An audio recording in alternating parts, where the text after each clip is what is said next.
Buenos días a todos, bienvenidos a la Real Academia Española. Me acompañan en esta mesa presidencial el vicedirector de la Corporación, don José Antonio Pascual, y el secretario, don Darío Villanueva. Se abre esta sesión de presentación pública de Fonética y Fonología, el tercer y último volumen de la nueva gramática de la lengua española, con el claro deseo de que la paz y la palabra que pedía Blas de Otero brillen por encima de todo en el acto que nos ha reunido aquí. Mi voz no es precisamente esta mañana la de un tenor, y mis palabras nunca estarán a la altura de las expresadas por los grandes autores que han escrito en español en América y aquí a lo largo de la historia. Dos razones suficientes para ceder estos primeros minutos a un clásico del siglo de oro, Garcilaso de la Vega, a cuyo soneto quinto pondrá voz nuestro último académico electo, el actor y director teatral, don José Luis Gómez, a quien damos la más afectuosa acogida en su nueva casa, que es también la de todos los hispanohablantes. Escrito está en mi alma vuestro gesto, y cuanto yo escribir de vos deseo. Vos sola lo escribisteis, yo lo leo tan solo que aun de vos me guardo en esto. En esto estoy y estaré siempre puesto, que aunque no cabe en mí cuanto en vos veo, de tanto bien lo que no entiendo creo, tomando ya la fe por presupuesto. Yo no nací sino para quereros, mi alma os ha cortado a su medida, por hábito del alma mismo os quiero. Cuanto tengo confieso yo de veros, por vos nací, por vos tengo la vida, por vos he de morir y por vos muero.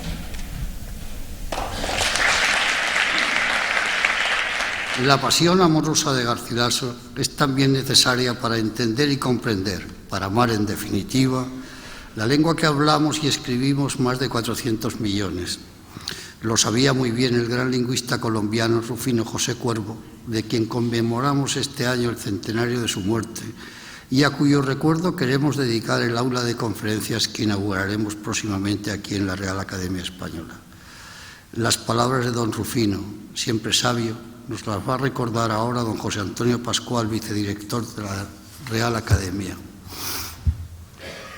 Muchas gracias, señor director. Mario Vargas Llosa dibuja con unas certeras pinceladas la manera de estar del que fue presidente fantasma de la República Dominicana, don Joaquín Balaguer. El hombrecito, escribe Vargas Llosa, hablaba con la suavidad bondadosa de costumbre y un esbozo de sonrisa en su cara redonda, pronunciando con la perfección de un autor de radioteatro o de un profesor de fonética. Sin embargo, en este retrato ha abultado nuestro premio Nobel un trazo de su escritura al situarnos a los profesores de fonética como modelos de pronunciación. Ciertamente una gramática, si busca modelos, ha de contar con el empeño de los escritores por hacer chirriar los goznes de la lengua, del mismo modo que en una fonética se ha de acudir a los actores como referentes para la pronunciación. Esta es la razón por la que nos acompaña hoy un grupo de actores en esta celebración. A los fonetistas nos gusta que se nos haga caso en lo que decimos, no pretendemos, y menos si el catarro nos acompaña, que se nos tome como modelos de decir. No somos en efecto ese modelo de pronunciación al que apuntaba la manera de hablar del presidente Balaguer, sino testigos que tratan de dar cuenta fiel de la realidad de cuanto oímos. Es lo que ha hecho precisamente don José Manuel Blecua para construir esta fonética, pertrechado con las más refinadas armas metodológicas, técnicas y descriptivas. Por ello, en nombre de la Academia, quiero agradecerle en esta ocasión celebratoria a él y a sus colaboradores el resultado de un esfuerzo que ha dado lugar a esta fonética fundamental para el mejor conocimiento de nuestra lengua. Es un agradecimiento que quiero extender a Espasa, editora de esta obra, por el decisivo apoyo que ha brindado para su realización. No todo en esta obra se explica por medio del método, de la técnica y del conocimiento de la realidad. Hay una idea que la preside, como a todas las demás académicas, que se suele resumir en el adjetivo panhispánico. Lo explicaré por medio de unas palabras del filólogo colombiano don Rufino José Cuervo, que se citan en lugar destacado de esta fonética. La lengua, dice Cuervo, vive en la evolución perpetua, alterándose, enriqueciéndose o empobreciéndose, y cada época nos la muestra en una fase de tal evolución. El castellano que hoy hablamos es muy diferente del que hablaba Cervantes, como el que éste hablaba es muy diferente del de Juan de Mena y el de éste muy diferente del de Berceo. No es esto solo. Cada lengua varía más o menos según las comarcas en que domina y en cada una de ellas sigue su evolución propia. En la península no habla el natural de Castilla como el aragonés o el andaluz, ni en América el chileno como el mexicano o el colombiano. Con mis palabras anteriores no he querido más que mostrar la satisfacción que para la Academia Española y para la Asociación de las Academias de la Lengua Española supone la presentación de esta fonética. Es el final de una idea promovida por don Víctor García de la Concha cuando fue director de la corporación, decidido a cumplir con la obligación estatutaria de tener una gramática. Con la publicación de su apartado fonético se cierra así una deuda que teníamos para con nuestra lengua. Muchas gracias por haber cumplido esta deuda. Muchas gracias por su atención.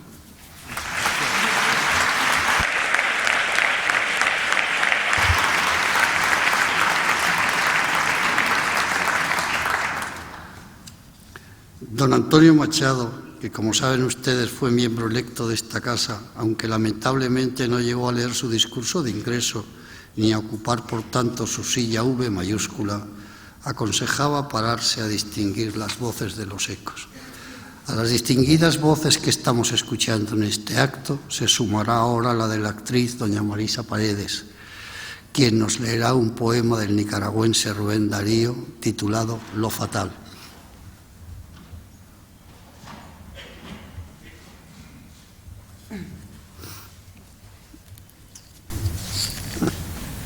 Dichoso el árbol, que es apenas sensitivo, y más la piedra dura, porque esa ya no siente, pues no hay dolor más grande que el dolor de ser vivo, ni mayor pesadumbre que la vida consciente.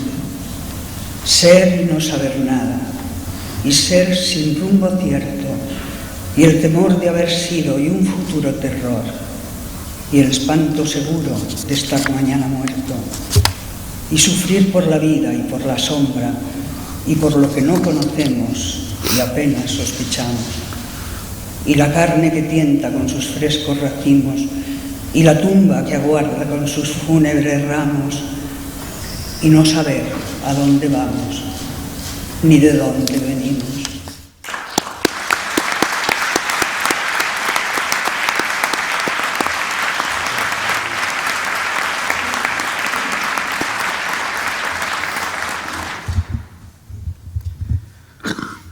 Marisa Paredes ha puesto en acto las palabras eminentes de Rubén Darío y ha conseguido incrementar la emoción que de por sí ellas nos proporcionaban, porque Rubén no solo es el poeta de las brillanteces, de los oropeles, de las sonoridades, de los ritmos, sino también es un poeta hondo que como tal a todos los que lo leemos o lo escuchamos nos plagia. Rubén Darío renovó por completo el lenguaje poético español. Desde entonces la poesía escrita en nuestra lengua ya no fue como era. Pero lo mismo podemos decir, ya que estamos en año de conmemoraciones, de lo que sucedió desde principios del siglo XIX con nuestra lengua. El español no sería lo que hoy es, una lengua ecuménica hablada por más de 400 millones de personas, si las repúblicas independientes americanas no hubiesen tomado la decisión de hacerla la lengua de comunicación entre todos los nuevos ciudadanos de esas repúblicas. En cierto modo, pues, Rubén Darío vino a hacer con la poesía lo mismo que para el conjunto de la lengua había proporcionado la historia de las independencias americanas. Precisamente de América viene la siguiente voz que va a intervenir en este acto, la académica de la Academia Cubana, Ana María González Mafuz.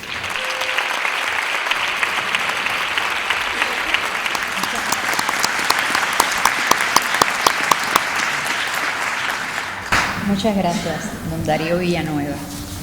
La luz de la oralidad. Aquí el lenguaje, es decir, la palabra y la luz del entendimiento humano. El sonido organizado espiritualmente identifica y une a los hombres en un mundo tan global como hoy puede ser el ciberespacio.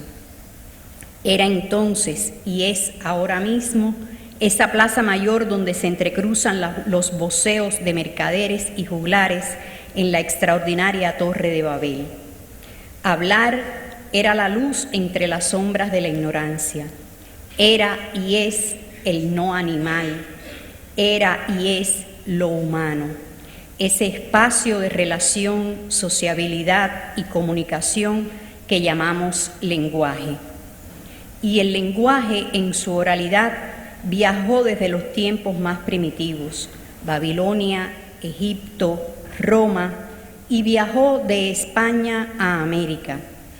El idioma español descendió de los barcos voceado y sin bibliotecas, y allí se transformó y se enriqueció con la oralidad americana, y su destino fue entonces otro y distinto, porque se convirtió en la lengua de comunicación y de historia de millones de hablantes a ambos lados del Atlántico.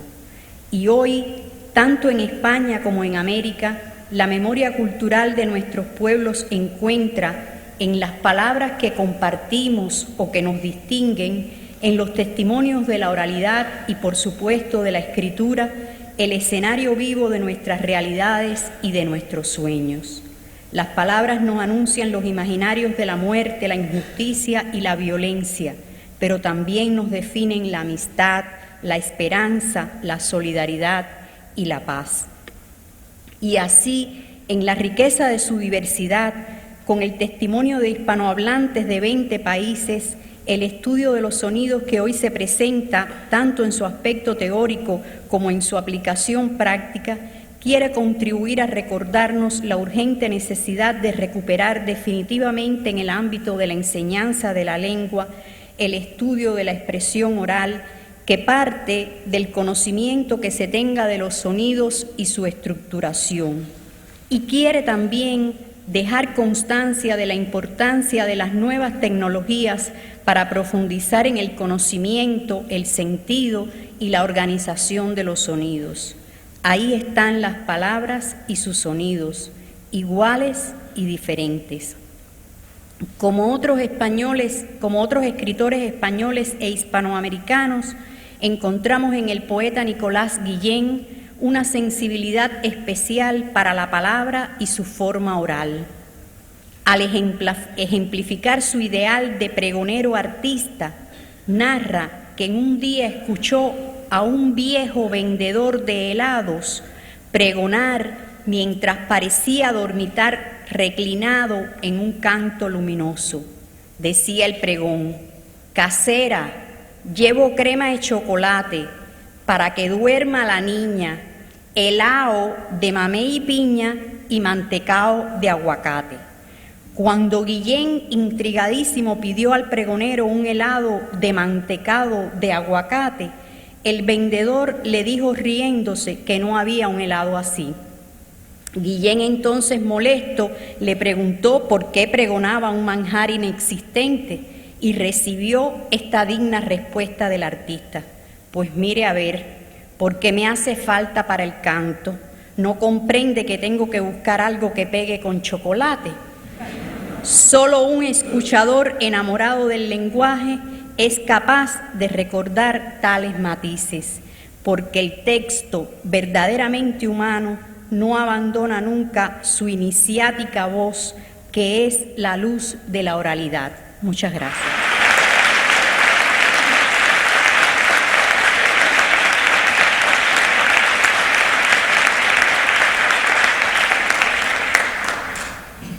Muchas gracias, profesora. Se cierra esta mañana una aventura académica que se inició en el año 2003, cuando don Víctor García de la Concha y don Ignacio Bosque me pidieron que fuera responsable de la coordinación de los materiales de la parte de la gramática correspondiente a la fonética y a la fonología. En aquel entonces el proyecto era mucho menor que el que ha resultado al final. Se trataba de redactar un centenar de páginas a la manera de las que habían aparecido en el esbozo de una nueva gramática en 1973, de la mano de don Salvador Fernández Ramírez, precedidas de la publicación de su trabajo, 4 capítulos de fonología en el Boletín de la Academia. Como es lógico, me sentí honradísimo y me dediqué a montar un equipo para la redacción de esas pocas páginas. No me di cuenta de los 1000 problemas que me iba a encontrar a lo largo del trabajo y que hoy, ya resueltos, me permiten decir: ahora ya sé cómo se tiene que escribir una fonética, pero ya es tarde. Se lo contaré con todo detalle al joven y brillante estudiante presente en el salón cuando dentro de unos años se tenga que hacer cargo de las nuevas ediciones del volumen 3. En aquellos inicios pensé que era imprescindible contar con una serie de materiales vivos y auténticos que representaran las voces del español. Recordé la experiencia de la Universidad Juan Carlos I y de su profesor Alfonso Palazón, con quien habíamos corrido aventuras similares en el Instituto Cervantes. Muy pronto, el patrocinio generoso de Caja Duero, de la mano del presidente Bataner y luego de la de Julio Fermoso, han permitido el trabajo en las obras gramaticales, como en el Manual de la Gramática y, en este caso concreto, en el texto y en el DVD. Debo agradecer a todo el equipo de filólogos su paciencia, su capacidad de resistencia, sus conocimientos y, sobre todo, su bondad conmigo. Pedro, hoy desgraciadamente ausente, Martín Butragueño, Dulós, Gloria, Pilar, María Ángeles, que ha cambiado de trabajo y de despacho varias veces, pero nunca ha abandonado a la fonética. Han sido horas y horas de un trabajo duro en el texto y en el DVD, reino de nuestra eficaz Susana y de María José, y de su trabajo compartido con Javier Castillo. Margarita, Asunibea se pelearon con los unicodes, Carolina y Ana Paz con las segmentaciones fonéticas, entre otras cosas, y Oriol puso velocidad en los índices. Jaime Fernández, con su Goya recién estrenado, nos ayudó en problemas complejos de limpieza de la voz. Un otorrino muy querido, el doctor Enrique Perelló, revisó con cuidado los aspectos anatómicos del trabajo y fue el punto de partida de una excelente relación con la Clínica Manchón de Barcelona, de donde proceden las magníficas resonancias. El doctor Estalella, catedrático de astronomía, fue nuestro astrónomo particular en la creación de complejas relaciones en 3 dimensiones. Nuestros asesores han sido pacientes en tantos aspectos: Rocío Carabedo, Juan Villena, Miguel Ángel Quesada, José Jesús Bustos, Jorge Iván Pérez Silva, Ignacio Martínez Roca. Todas sus observaciones se han incorporado al texto o se van a incorporar en las próximas ediciones. Entre todos nuestros informantes no quisiera olvidar a Marta, que pasó horas y horas recluida en la máquina esperando pacientemente la siguiente resonancia. A todos, muchísimas gracias. Sin estos colaboradores no hubiera podido nacer el volumen 3 de la nueva gramática. Estos agradecimientos tienen que extenderse a los miembros de la Comisión Interacadémica de ASALE, que colaboraron con gran cuidado con sus observaciones durante años de reuniones y de trabajos conjuntos. Nuestra fonética es el trabajo final en una línea experimental que se inicia con don Tomás Navarro Tomás en el Centro de Estudios Históricos a su vuelta de Hamburgo y que enlaza también con los venerables cilindros de cera del Archivo de la Palabra con nuestro DVD. Nombres como los de don Samuel Giligaya, doña María Josefa Canellada, tan unida a esta casa, y don Antonio Quilis serían el puente que conducen a los estudios fonéticos en la España contemporánea. En el terreno de la fonología, la nómina sería bastante más escasa. También se inicia por los primeros trabajos de don Tomás Navarro Tomás sobre la fonología de las vocales andaluzas en el homenaje al príncipe Trubetskoy allá por el año 1939 y ya de manera abierta con el triunfo de la fonología gracias a los trabajos de Emilio Alarcos Llorac. Hemos procurado continuar por la línea del rigor descriptivo de nuestros antiguos maestros en fonética experimental y por la claridad teórica y expositiva de nuestro admirado Emilio Alarcos en la parte correspondiente a la fonología. Hemos adoptado el camino teórico de la teoría autosegmental, que nos permitía integrar los aspectos segmentales y suprasegmentales en un modelo amplio. Siempre los aspectos didácticos han presidido la redacción de este manual y también la construcción del DVD. Hoy han escuchado ustedes a la profesora Ana María González Mahfoud, especialista en problemas de la oralidad y también de la enseñanza de la gramática, que ha sido responsable de los trabajos de la norma culta en Cuba. A don José Luis Gómez, a doña Marisa Paredes, a don Vladimir Cruz y a don Jorge Dressler, tenemos que agradecerles que sus voces, leyendo textos ricos en la variación, nos hayan impedido que hubiera un martirio en este salón de actos a base de oscilogramas, rasgos distintivos, acentos y tono. Así se marchan ustedes con los recuerdos de Garcilaso, de Quevedo, de Lope, de Rubén o de Nicolás Guillén.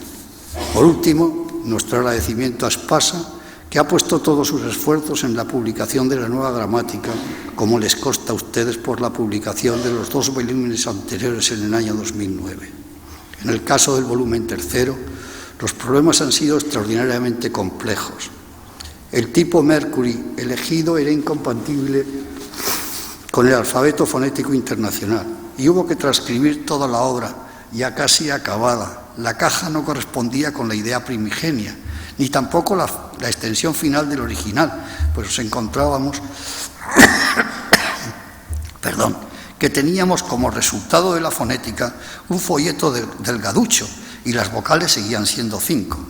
El resultado de la transformación ha sido excelente en todo y solo podemos estar muy agradecidos por la calidad de una obra de muy graves dificultades técnicas. He comenzado por palabras de agradecimiento para don Víctor y para don Ignacio. Continuaré repitiendo idénticas palabras para el equipo que ha construido el DVD y redactado el texto, y también quiero agradecer a todo el personal de la RAE que ha contribuido a él. Muchas gracias.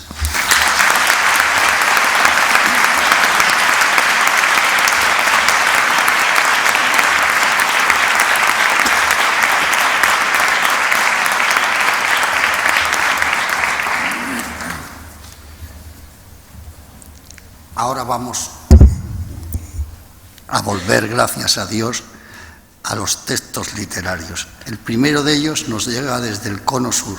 Don Jorge Dressler, uruguayo, nos va a acercar los versos del argentino Jorge Luis Borges en su arte poética.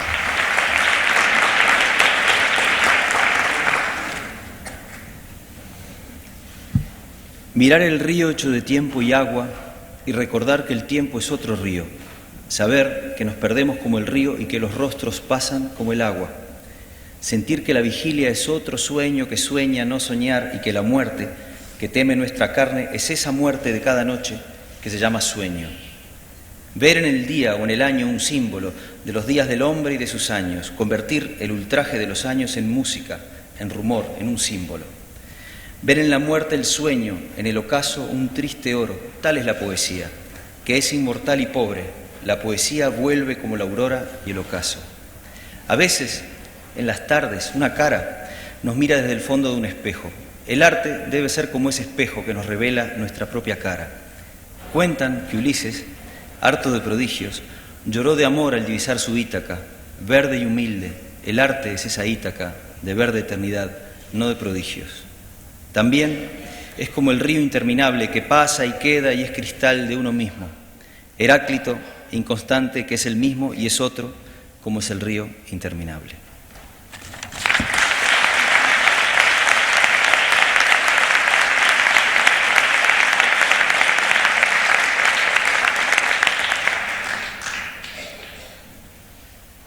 Gracias, Darío. El siguiente poema viene desde Cuba, versos musicales de Nicolás Guillén en la voz de don Vladimir Cruz. El poema Si tú supieras.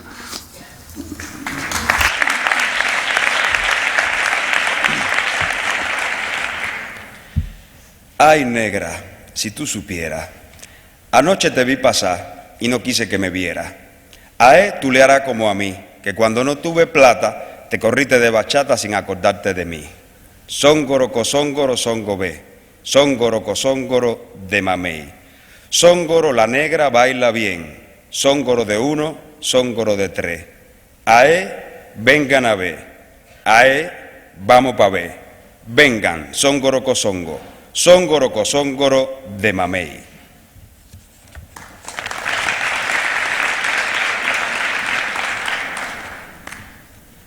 Don Vladimir me ha dicho esta mañana que si a ustedes les parece bien, nos quiere regalar otros versos de don Nicolás Guillén.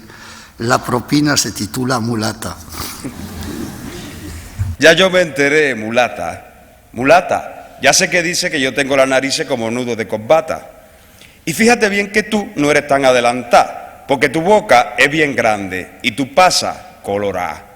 Tanto tren con tu cuerpo, tanto tren con tu boca, tanto tren con tus ojos, tanto tren. Si tú supieras, mulata, la verdad, que yo con mi negra tengo y no te quiero para nada.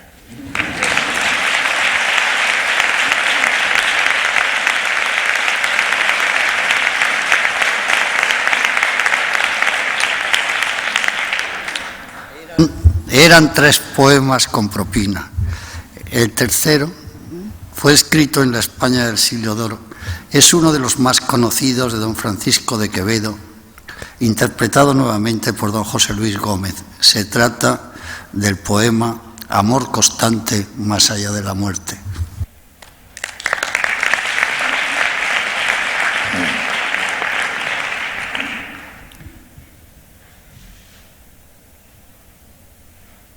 Cerrar podrá mis ojos la postrera sombra que me llevara el blanco día, y podrá desatar esta alma mía ora su afán ansioso lisonjera. Mas no des otra parte en la ribera dejará la memoria en donde ardía. Nadar sabe mi llama la agua fría y perder el respeto a ley severa. Alma a quien todo un dios prisión ha sido, venas que humor a tanto fuego han dado, medulas que han gloriosamente ardido, su cuerpo dejará, no su cuidado. Serán ceniza, mas tendrá sentido. Polvo serán, mas polvo enamorado.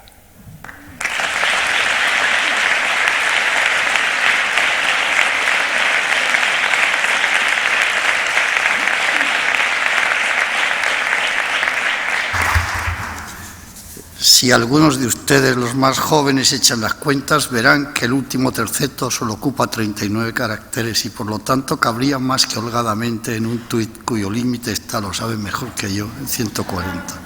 ¿Cuánta poesía puede entrar en 140? Jorge Drexler, a quien han oído hace un momento ponerle voz a un poema de Borges, dijo en una ocasión, según he leído en declaraciones suyas, que otro insigne representante de las letras españolas, Lope de Vega, habría sido admirador, incluso usuario del Twitter y de los mensajes cortos. Jorge Drexler, ganador de un Oscar al otro lado del río y premio Goya, por su canción dedicada justamente a Lope, una pieza que forma parte de la banda sonora de la película del mismo. Que el soneto nos tome por sorpresa.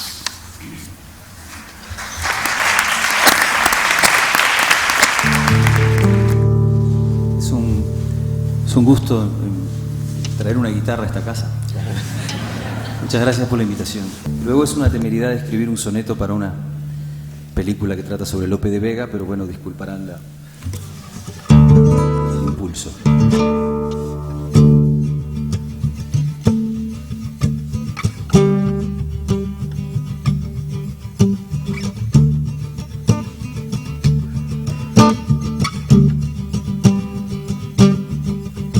Entrar en este verso como el viento que mueve sin propósito la arena, como quien baila que se mueve apenas por el mero placer del movimiento, sin pretensiones, sin predicamento, como un eco que sin querer resuena.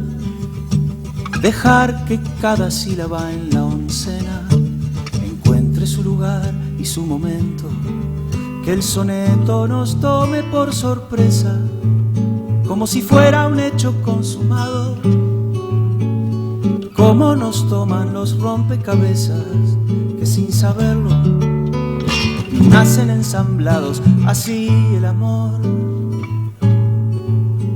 igual que un verso, empieza sin entender desde dónde ha llegado.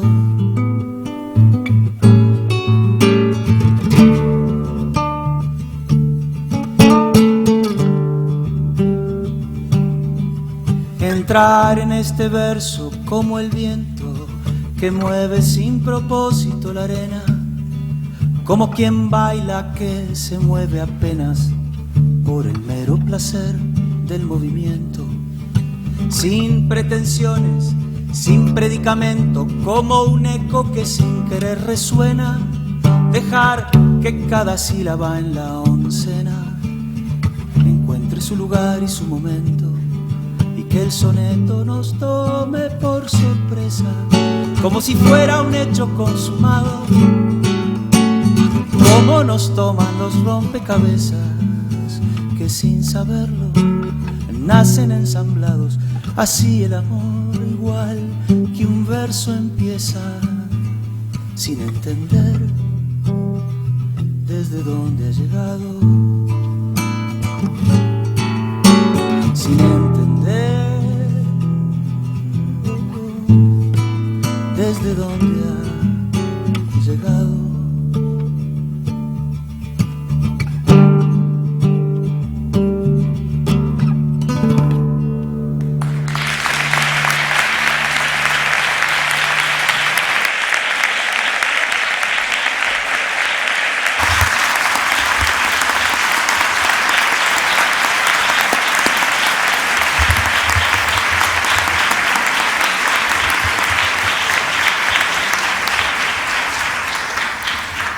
Muchísimas gracias a don José Luis, a doña Marisa, a don Jorge y a don Vladimir, a doña Ana María, que nos han demostrado la extraordinaria riqueza en la variación que tiene la lengua española y cómo las fonéticas distintas no hacen más que connotarnos, llevarnos a zonas diferentes de la evocación de lo español, de lo hispánico.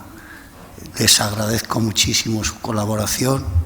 Les agradezco la asistencia a todos ustedes y desgraciadamente no me queda otra solución que dar por levantado este acto y cerrar la sesión. Lo siento mucho que no haya más poemas. Muchísimas gracias por su asistencia a todos.